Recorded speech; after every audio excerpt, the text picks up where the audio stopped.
Assalamualaikum warahmatullahi wabarakatuh. Shalom, Om Swastiastu. Namo Buddhaya dan salam kebajikan untuk kita semua, khususnya bagi para Tribuners dimanapun Anda berada. Nah, senang sekali rasanya saya Anissa Husnuzan pada siang hari ini dapat kembali menyapa Anda dalam Breaking News, yang tentunya kita akan membahas informasi yang faktual dan juga tentunya penting untuk kita ketahui bersama. Nah, dalam edisi Breaking News hari ini, Kamis 20 Juli 2023, salah satu kabar yang menggemparkan datang dari Kabupaten Maros, yang dimana tembok kantor lurah tembok kantor Kelurahan Bontoa, Kecamatan Mandai, Kabupaten Maros, menimpa seorang pemuda yang berasal dari Maros. Nah, dan telah terhubung bersama kita reporter dari Tribun Timur, yakni Nurul Hidayah, yang baru saja habis dari lokasi kejadian. Assalamualaikum, selamat siang Nurul Hidayah. Baik, selamat siang Tribuners, selamat siang Anissa. Iya, bolehkah diceritakan kepada para Tribuners tentang seperti apa kronologi kejadian yang terjadi di kantor Lurah Bontoa itu? Baik, Tribuners, dapat saya sampaikan sebuah tembok yang merupakan tembok dari pagar pembatas kantor Lurah Bontoa, Kecamatan Mandai, Kabupaten Maros, Sulawesi Selatan, roboh pada Rabu sekitar pukul 11 waktu Indonesia Tengah tadi malam, Tribuners. Namun kejadian ini baru diketahui oleh warga sekitar dan juga pihak pemerintah kelurahan pada pukul 7 waktu Indonesia Tengah tadi pagi, Tribuners. Nah, diketahui bahwa pada saat kejadian warga ini hampir sebagian warga yang berada di lokasi tersebut itu sudah tertidur lelap, Tribuners, sehingga hanya beberapa yang masih beraktivitas namun tidak juga melakukan pengecekan terhadap insiden tersebut. Bahkan beberapa warga ini mengira bahwa tembok yang pada saat kejadian runtuhnya tembok tersebut adalah gempa, Tribuners, karena memang ada terdengar suara gemuruh dan juga tanah seperti bergetar seperti itu, Tribuners. Namun mereka mengaku bahwa tidak berani untuk mengecek kondisi di luar karena memang sudah hampir tengah malam, Tribuners. Oke. Sekaitan dengan korban yang sekaitan dengan pemuda yang menjadi korban dalam insiden ini, seperti apa kondisi dari pemuda tersebut saat ini? Baik, Tribuners, diketahui memang ada satu korban jiwa yang awalnya tidak diketahui identitasnya, Tribuners. Ini tertimpa reruntuhan tembok yang roboh, Tribuners. Nah, awal mula diketahuinya bahwa ada korban itu ketika salah seorang warga ini mengabadikan gambar foto, maksud saya foto di lokasi kejadian. Namun setelah ia melakukan memperbesar foto tersebut, ia melihat sebuah kaki di bawah reruntuhan. Nah, disitulah kemudian warga menyenter reruntuhan tersebut, Tribuners. Setelah menyenter dari arah kiri dan juga kanan, itu di salah seorang warga kemudian melihat kondisi seorang lelaki di bawah reruntuhan yang kondisinya tentunya sudah sangat memprihatinkan sekali, Tribuners, di mana badannya ini terlipat dua karena tertindih reruntuhan. Nah, untuk kondisinya sendiri dipastikan meninggal dunia dan saat ini maksud saya pihak kelurahan kemudian menghubungi BPBD dan juga Damkar untuk kemudian melakukan membantu evakuasi korban tersebut yang berada di reruntuhan. Setelah tembok tersebut kemudian dihancurkan oleh pihak BPBD dan juga Damkar, barulah kemudian korban yang kondisinya seperti saya katakan tadi sudah cukup mengenaskan dibawa ke RSUD Dr. Lapalaloi, Kabupaten Maros, Sulawesi Selatan untuk dilakukan identifikasi, Tribuners. Nah, setelah dilakukan identifikasi kurang lebih 2 jam, diketahui bahwa korban ini merupakan salah satu warga di Kecamatan Turikale, Kabupaten Maros, yang jarak lokasi rumahnya menuju kantor lurah tersebut cukup jauh, Tribuners, dan diketahui bahwa sehari-harinya korban ini merupakan Pak Oga yang biasanya bertugas ataupun bekerja di depan U-turn atau pembelokan yang berada di depan Grand Mall Maros, Tribuners. Oke. Nah, apakah ada keterangan dari keluarga korban sekaitan dengan seperti apa mungkin mereka mengetahui mengapa korban bisa berada di kantor lurah saat malam hari? Baik, Tribuners, dari wawancara kami bersama dengan pihak keluarga, memang diketahui sang korban Iqbal yang masih berusia 18 tahun ini memang sering meninggalkan rumah berhari-hari, Tribuners. Nah, untuk kejadian ini sendiri, Iqbal sudah meninggalkan rumah sejak seminggu terakhir dan belum pernah pulang ke rumahnya, Tribuners. Makanya pihak keluarga tidak begitu khawatir ketika hingga semingguan ini Iqbal belum juga pulang karena biasanya kalau Iqbal keluar seperti itu Tribuners biasanya hanya untuk pergi bekerja dan menginap di rumah teman-temannya. Namun pihak keluarga mengaku sangat terkejut ketika salah seorang temannya yang merupakan Pak Oga juga itu datang ke rumahnya untuk menyampaikan kabar duka tersebut bahwa Iqbal sudah ditemukan meninggal dunia di bawah runtuhan tembok kantor lurah Kabupaten Maros, Sulawesi Selatan. Iya, baik. Lantas dari kejadian ini, apakah ada tindakan darurat yang diambil untuk membantu korban, ataukah memang sudah dapat dipastikan ketika diketahui adanya korban dalam kejadian ini, atau seperti Ya, apa, Kak? baik, Tribunas.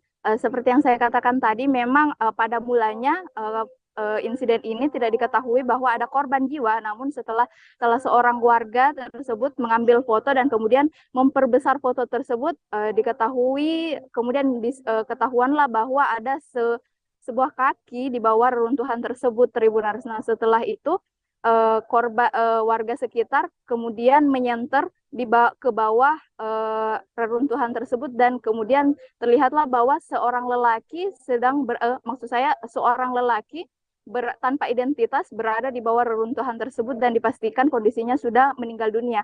Bahkan mungkin karena luka yang dideritanya ini Tribunus menyebabkan darah berkucuran di area tersebut sehingga menimbulkan bau yang kurang sedap seperti itu Tribunus tadi. Dan memang pihak kantor lurah itu kemudian melakukan koordinasi bersama dengan Damkar dan juga BPBD untuk segera melakukan evakuasi terhadap korban yang kondisinya itu sangat memprihatinkan sekali Tribunus, di mana badannya ini sudah terlipat dua karena tertindih reruntuhan. Butuh waktu sekitar 1 jam lamanya agar mayat yang berada di bawah reruntuhan tersebut bisa dievakuasi kemudian dibawa ke RSUD Dr. Lapaloloi Maros Tribuners. Iya. Lantas, apakah ada pihak yang bertanggung jawab atas pemeliharaan bangunan tersebut, dan apakah memang sebelum insiden ini terjadi kondisi dari tembok kantor lurah sendiri memang dapat dikatakan tidak layak atau seperti apa, Nurul?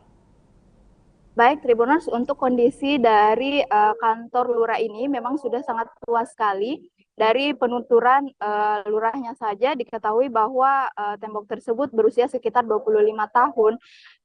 25 tahun Tribuners, dan untuk kondisi fisiknya sendiri saat kami lihat secara langsung itu terlihat sudah miring dan itu cukup membahayakan sekali, apalagi tembok tersebut berada di jalan pintas yang sering dilalui oleh warga Tribunans.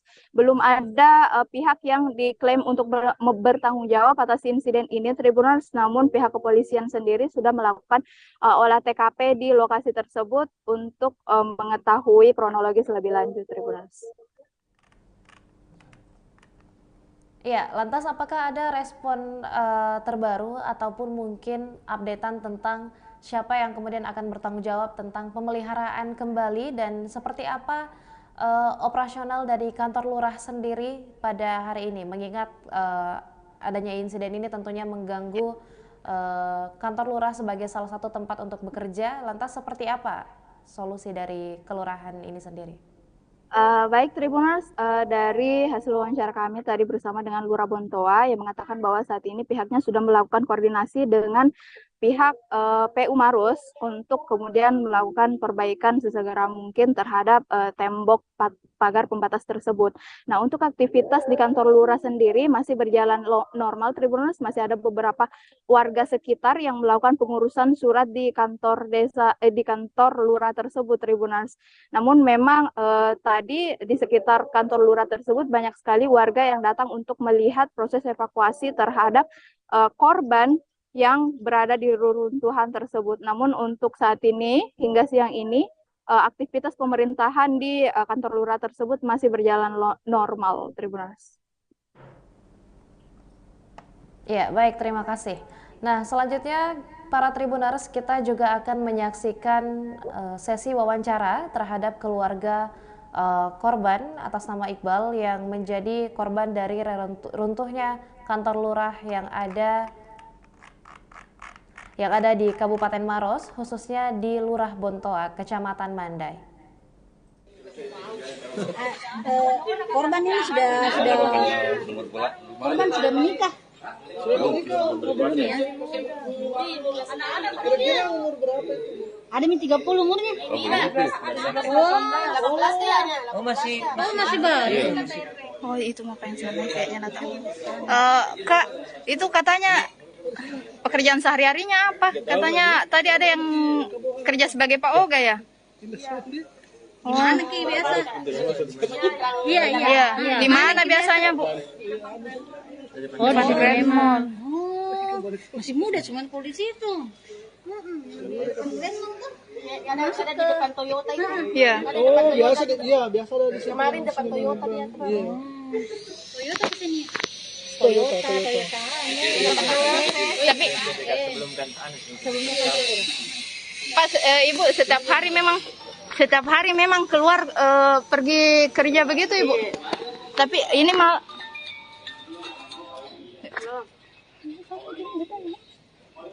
apa istilahnya dalam Pak Oga? juru pengatur lalu lintas. Pengatur lalu lintas yang tidak legal. Ya, betul.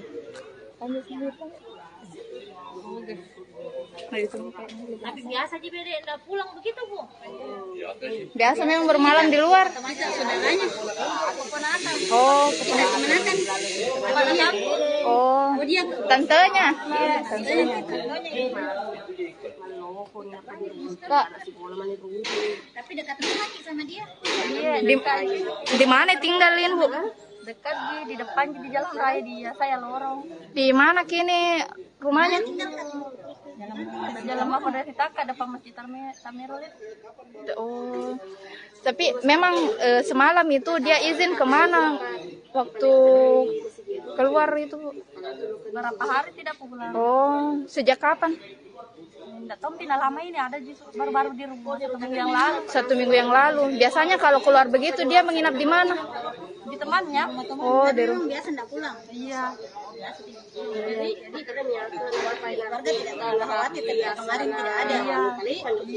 Jam berapa baru keluarganya dapat infonya ini? Tadi pagi Tadi pagi. Dari mana? ada tadi teman elektronya nak bilang. Ah.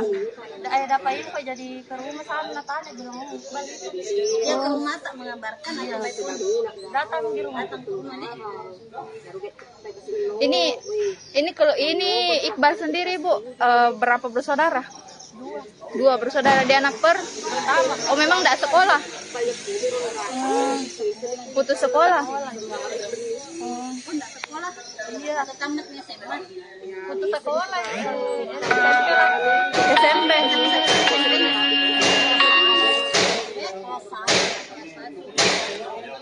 Kita apanya? Orang tuanya masih lengkap. Sisa bapak Sisa bapaknya di sana. Bapaknya entah sama siapa? sama anaknya sama istri. Namanya siapa? Bapaknya? Mulyadi. Mulyadi.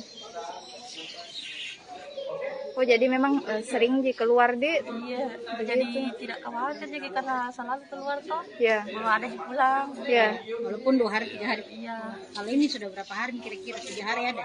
Seminggu yang lalu kayaknya. Seminggu yang Sudah lalu. dia ada di rumah ya. Oh. Tapi dia keluar kan tidak ada maksudnya. Kan ini kan rentan waktunya agak lama. Tidak ada masalah di jadi yang seperti biasa jadi. Kalau di rumahnya biasa akur sama keluarganya. Akur jadi. Cuman memang untuk mencari uang jajan kayaknya dia pergi itu Kak Di. Rencananya dimakamkan di mana? Di dekatnya mama. Di mana itu? Di Talak Mengapi. Tala Mengapi. Bonto Jolong. Iya. Hari ini juga. Iya, sebentar datang. Siapa nama tak Ibu? Vira.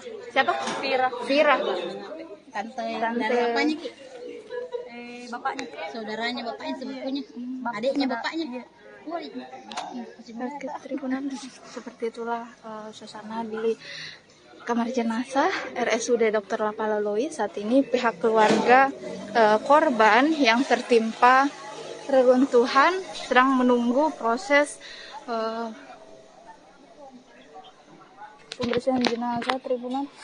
Jadi memang kondisinya tadi cukup memprihatinkan, di mana sang korban ini Tribuners posisinya sudah terlipat dua Tribuners. Selanjutnya Tadi kan anak telepon kumpul, baru bilang minggu depannya.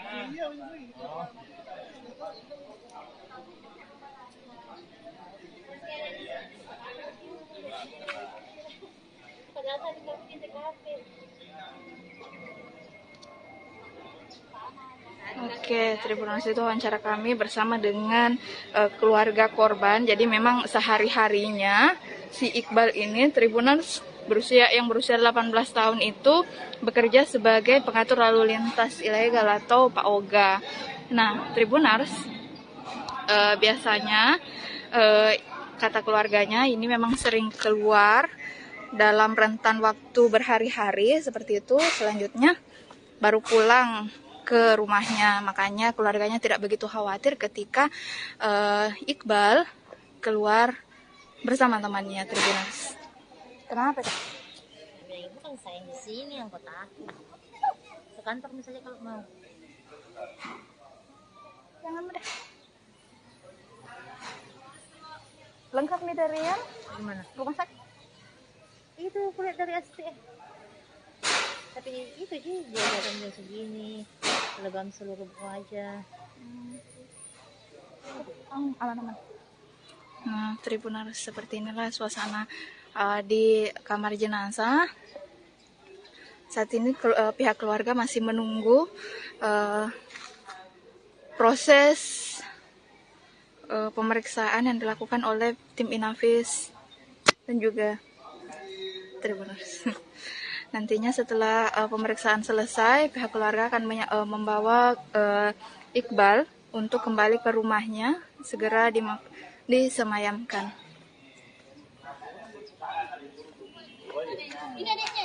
Oh,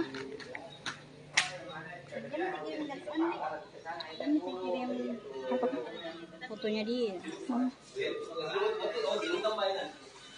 ini adeknya. Setiap hari juga kerja sebagai di situ. Oh. Sama bantu dia bapaknya. Oh. Jual gorengan gitu. Oh.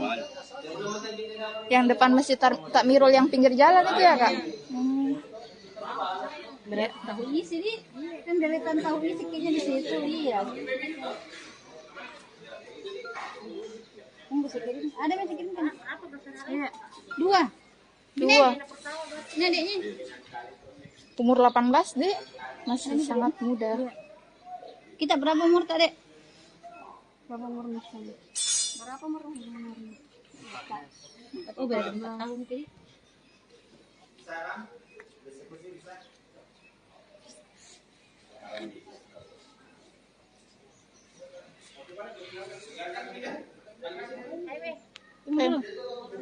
Time, restroom. Jam 3 tawar sudah siap nih, mau asar dibawa ke sana sholat asar, disolati di sana sholat asar, toh? Dan setelah itu dikuburkan langsung di masjid. Jadi jam 3 itu sudah berangkat di mayat di masjid. Oke, nampak? Pakai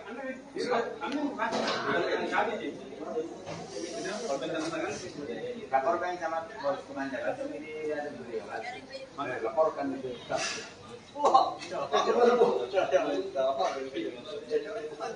Kita ini di bawah dan Ini pihak keluarga Tribuners. Vira. Yang Keterangan keluarga. Kabar kini? Tinggi besar kayaknya memang nih. Tadi tidak terlalu tinggi. Tinggi fotonya. Iya, saya yang kirim. Nah, itu dia kirim tadi. Saya yang kirim tadi. Saya kasih lihat, indah kita lihat yuk, tunggu saya kirimkan. Kita apanya, Ki, Bu? Tetangga. Saudara Oh, saudara sama Ki. bapaknya. Setiap bagaimana kepribadiannya ini Iqbal? Tenang memang orangnya tuh. Jarang di rumah. Jadi kalau tidak terlalu dikenal karakter sama keluarga atau kita. Kenal sih cuman enggak sama kita itu. Iya. Rumah jadi tidak terlalu. Enggak terlalu.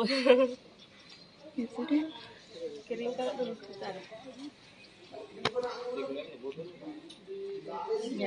Baik, Tribunal, sekian laporan Nur Hidayah Rencana di Kabupaten Kabupaten Maros, Sulawesi. Kenapa Jumat? Demikian liputan lengkap tentang tembok kantor Lurah Bontoa yang menimpa pemuda Kabupaten Maros. Untuk Anda para Tribuners, dan jangan lupa saksikan breaking news lainnya hanya di kanal YouTube dan juga Facebook Tribun Timur. Saya Nisa Husnuzan dan seluruh kru yang bertugas pamit undur diri. Assalamualaikum warahmatullahi wabarakatuh dan sampai jumpa.